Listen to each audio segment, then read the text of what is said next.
Welcome into Heartland College Sports, where we cover the Big 12 Conference. I'm Pete Mundo, your host. Always grateful for the time. And wow, there is a lot to get to when it comes to the future of this conference and the future of college athletics from Brett Yormark, the Big 12 Commissioner's press conference this week. We are glad you're here. You know the ask. Thumbs up, subscribe to the podcast, subscribe to the show. And we always appreciate our radio affiliates joining us here on the show. And let us know where you're watching from, your city, your town. We will shout it out during the show if you're watching on X, Facebook, or YouTube Live. So Brett Yormark does a press conference this week from the Big 12 tournament. And there were a couple of major takeaways about not just where the Big 12 is at, but also where college sports is at. Can we start with expansion? I know I'm just going to get it out of the way. I'm not going to throw a million expansion ideas at you. I just want to address it right out of the gates because you and I both know that some people might go a little clickbaity on you this time. I'm not going to do it. I'm just going to tell you what Brett Yormark had to say. He said, quote, "I love 16 teams. I love where we are. Expansion is not on my radar at the moment, but I can't sit here and say we'll be at 16 for the next 10 years. That's Brett Yormark just hedging himself there. That's all it is. That's him saying he's not actively looking for something, but he knows it won't be like this forever because it won't be like this forever. You follow college sports. You're obviously here. I follow it. We're all in the same boat here. We've watched expansion go crazy over the last 2-3 years. Of course, we know what happened 11, 12 years ago with that last round of realignment.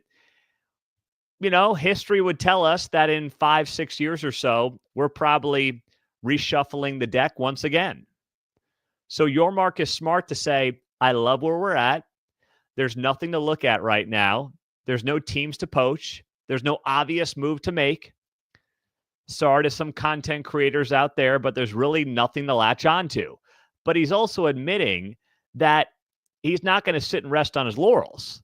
He's admitting that at some point, something may come up that may be good for the Big 12. But right now, we are looking at a status quo. We talked about this last week with the new ACC deal. The new ACC deal that does reduce the buyout, I think it's $20 million a year every year for the next few years, means that Clemson and Florida State may eventually go their own way. They may eventually leave, but they're probably hanging out for another 3-4 years.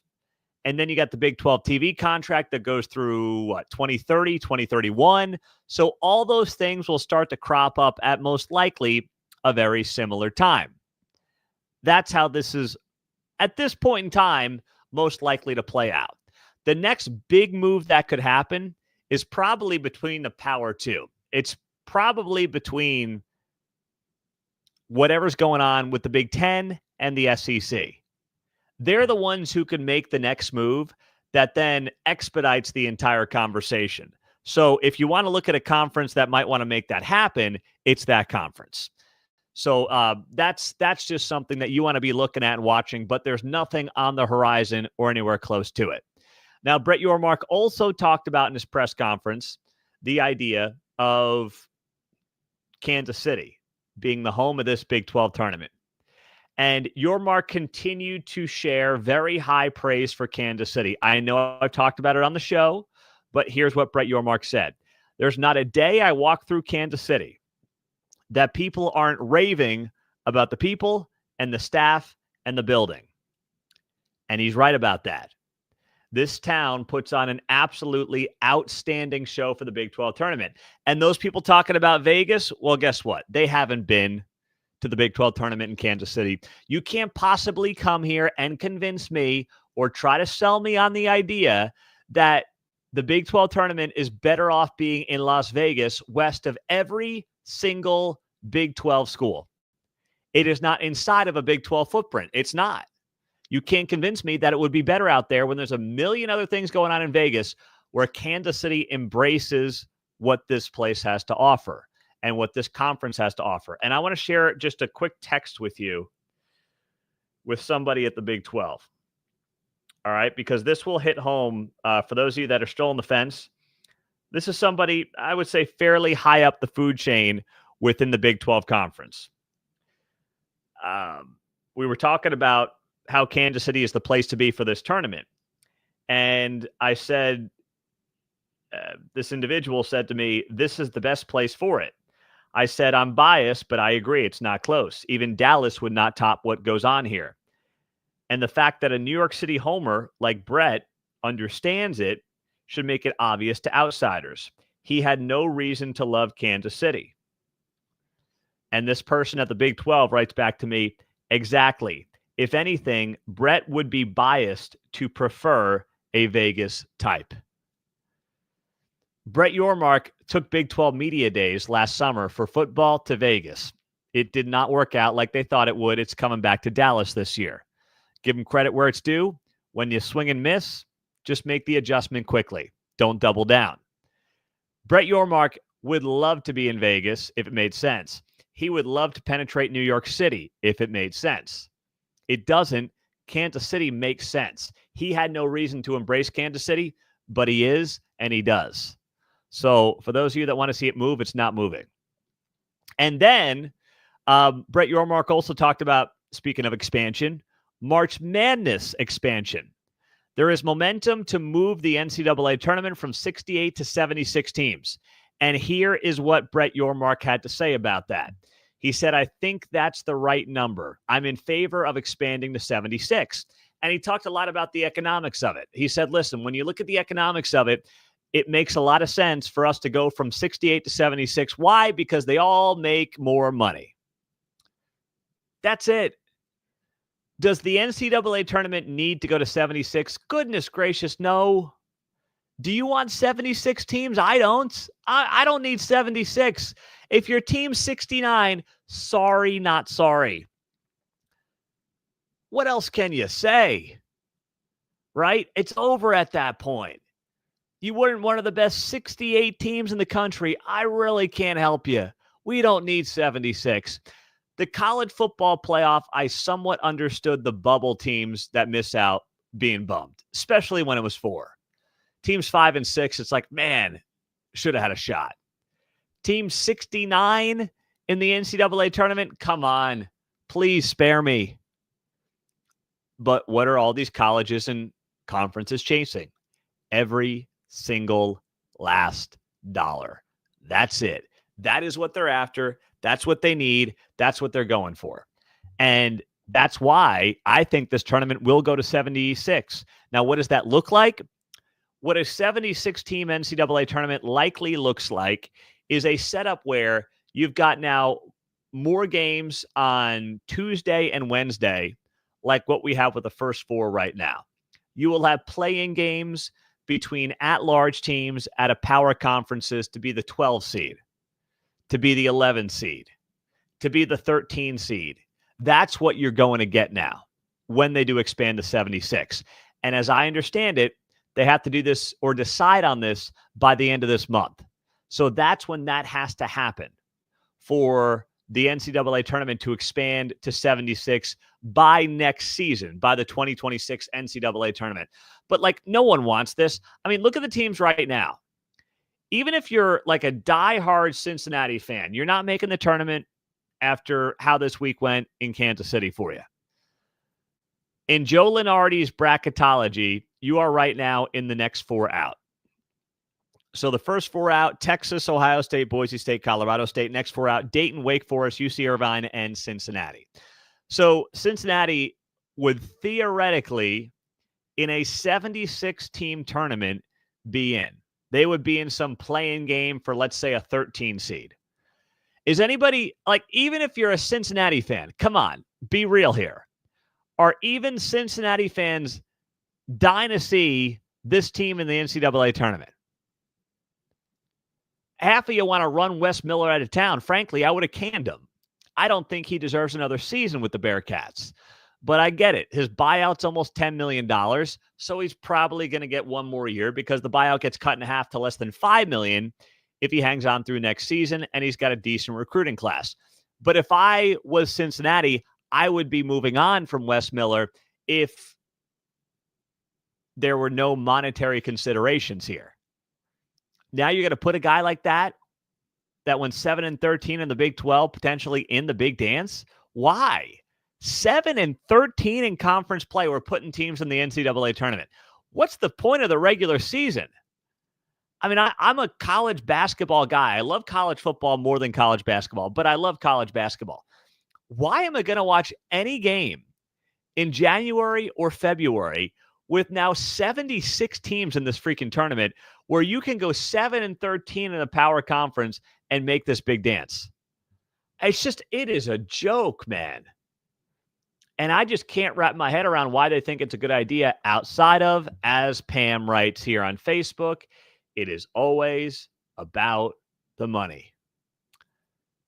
And I don't know about you, but I have never been in to the first four. To me, the NCAA tournament starts on Thursday. That's when that tournament feels like it begins. The first four is there, but I'm not into it in those first couple of days. Maybe you feel differently. I mean, let me know in the chat if you do, but I've never gotten into the first four. I mean, I'm always the guy who's like analyzing the bracket and I'm filling it out Thursday morning, or I'm finalizing it Thursday morning. I can't get a feel during those first four games. It doesn't feel right to me. It's, right at, I guess it will be like 11:10 Central Time on Thursday when those first games get going. That feels right. I'm Pete Mundo. We are Heartland College Sports. We are glad that you are here as a part of the show. Make sure that you like the video right now on YouTube and on Facebook as well. Share it if you are on Facebook. That helps us tremendously. Same thing on X. And thank you, as always, to our radio affiliates for being here. And if you are not yet subscribed, make sure you do that. It's a great way to help the show continue to grow. And that's all we ask. And if you're on the podcast, that 5-star rating and review would be very much appreciated. Takes you all of 30 seconds. Shout out to those of you watching. Let us know what town, what city you are in. We can give you a shout out here on the show. We've got San Antonio in the house. We've got Lubbock in the house, Stillwater, Ames, Iowa. So spread out around Big 12 country. I see Manhattan as well here. So glad you guys are a part of it, and we appreciate you as always. The other thing that Brett Yormark talked about, the court design. Can you guys let me know what you think of the court design? I don't hate it. I mean, I don't love it. Doesn't really do anything for me. I don't think it's make or break. I know that the Big 12 is going for flashy. The Big 12 is going for different. The Big 12 is trying to stand out in a very crowded space. But I don't hate it like some people hate it. I was at the Big 12 Women's Tournament last week, and I saw it in first person. And it looked goofy, but it wasn't like, oh my gosh, I'm so offended by the court. I don't know. There are things in life that are worth being upset with and offended by, and poorly designed basketball courts are not high on my list. Maybe I'm alone in that, but I do not get wildly offended by poorly designed basketball courts. Is it the design I would have done? No. Is it classic in any way that I prefer? No. Does it stand out? Sure. If it makes Brett Yormark in the Big 12 happy, whatever. I mean, I really don't care. But that has gotten so much flack on social media, and I've just been surprised by it. When you look at, all the other things to worry about, that's not high up on the list. Now, something else came down here this week, and this came from Dennis Dodd at CBS. Beginning in the 2025-2026 athletic year, schools will be permitted to share up to 22% of their athletic department revenues with athletes, giving up to $20.5 million annually to the players. That is from the House settlement that is expected to be finalized, and revenue sharing will become a thing and a component for college athletics. So this will allow schools to use revenues to pay student athletes in a bunch of different ways. That can be direct financial compensation, additional scholarships, NIL payments, however they want to frame this. Now, of course, this is not something that a lot of schools are looking forward to, or even something that all schools will agree to be a part of. Some schools actually are looking to reclassify out of Division I because they don't like where this is going. However, Dennis Dodd reported the schools in the Big 12 all appear to be on the same page. He reported here on Wednesday, all Big 12 schools expected to opt into revenue sharing. Only a couple have stated so publicly, but huge news with the full opt-in being the defining mark in recruiting going forward for all schools. So it's not like there were concerns for the Big 12 schools looking to opt out of the conference or anything of that nature, but it's notable that all 16 teams are in agreement on this situation. And if you've been following the Big 12, if you're a Big 12 lifer, and I'm not quite a lifer, but I've been following the league for a long time, you know as well as anybody that this conference spent most of its existence disagreeing with each other, largely led by the Texas Longhorns. And then Nebraska would get pissed off, and then Oklahoma would get annoyed, and then, around and around and around we went. A&M would feel like little brother. And, of course, it blew up what was the greatest conference in college sports history 20 years ago. And now here we are today. Still a great conference, but let's be honest. The OG Big 12 was the greatest conference ever. Sorry, SEC, but not sorry. It was. And egos led by the Longhorns ruined it. And that's okay. We got a great thing going. We love all of our 16 teams and all of our 16 fan bases. But that conference was lit. That conference was absolutely tremendous. Football, basketball. Imagine that basketball conference today. I mean, it just would be fantastic right now. You had the border war, Missouri back in the mix. Could you imagine that going on right now? Missouri playing Big 12 football and basketball where they belong? They're not an SEC school. I don't care what they say. I don't care what their fans say. They're not an SEC school. So you know that history, and if you don't now, you do. To have 16 teams swimming in the same direction is a big deal. And that may be the biggest thing and the best thing the Big 12 has going for it right now. The fact that there is continuity, the fact that everybody is on the same page, there is no infighting. I am not convinced that's going to be the case for long in the other three conferences. We know that Florida State and Clemson have already created an uneven playing field in the ACC with this new revenue share deal. I guarantee you that Georgia and Texas and Alabama may look at the SEC and say, wait, shouldn't we be getting more of the money than, say, Vanderbilt in the Big Ten? Will Ohio State say, you know what? I like what they're doing down there in the ACC. We should be getting more money than Purdue and Rutgers. Is that now a model that those conferences copy? What kind of infighting does that create? And in the Big 12, while I do want to see some blue bloods emerge, who could argue right now for more money and not get laughed at? Who could do it? Nobody has that kind of power in the Big 12 right now. You have 16 programs that, yes, I think there's a tier 1, a tier 2, and a tier 3, but there's not a massive separation in them. So who's possibly going to make that case right now in the Big 12 that they deserve more of the revenue? No one has that brand. There is not a true blue blood that you would refer to any of these teams as. So that actually could benefit the stability. The being a team may actually benefit the Big 12 for the next few years in the sense that they are not going to have some of this infighting that is undoubtedly going to exist in these other conferences at some point in the not too distant future. The Big Ten and the SEC. The ACC already has it. So that's something that, it's kind of like if you compare it to a game, you think about the one team with all the big stars, right? They got a couple of big stars. Then there's a big drop-off. Their stars have to play great and got to work together. And they can't get hurt. You have Team B that is maybe not as talented at the top end, but man, they've got great team chemistry. That feels like the Big 12 right now. They may not have the top talent, but they have great chemistry as a conference, led by their head coach in Brett Yormark. I'm not going to call him Gene Hackman from Hoosiers.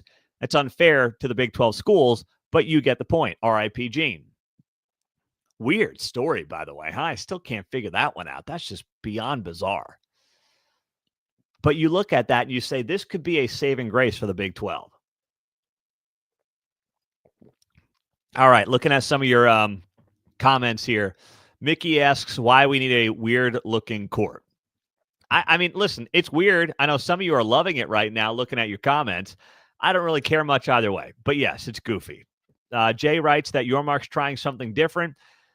If it doesn't work, he's willing to learn from it. Yeah, and I don't think a court's going to not work. It's like anything else on social media. People that hate something are going to be much louder about it than those who love something. That's what social media is. It's rare to go on like X and be like, man, this is awesome. It's more about this is the worst thing in the world and we're all going to die. That's more what social media, especially X, is for, right? Facebook too, to a lesser degree, but X because it's so easy and it's just boom, boom, boom, back and forth. So, they can reevaluate, but it's not make or break for anybody, nor should it be. And I don't think anybody is looking at it that way from a Big 12 perspective. Great to have you guys here as always. Shout out right now. I got to give one to Colorado. How about those Buffaloes playing some of the best basketball through the first couple of days in the Big 12 tournament? They got an upset against TCU on Tuesday night. They then shock West Virginia on Wednesday afternoon. So as of this conversation, they are going to be playing Houston early afternoon on Thursday in the Big 12 quarterfinals. Are those Buffalo fans coming to town? You guys coming to KC? If you make it to the semifinals, I want to see you. I'll be there on Friday. Remember, if you're going to be in town, hit me up. DM me on Instagram or Twitter, X, and let me know because we're going to have a little happy hour at McFadden's before the games on Friday afternoon. I want to meet as many people as we can. All right. You guys have a great night. I'm Pete Mundo, Heartland College Sports. Subscribe to the channel. Helps us a lot. Thank you guys. Have a great night. We'll talk to you soon.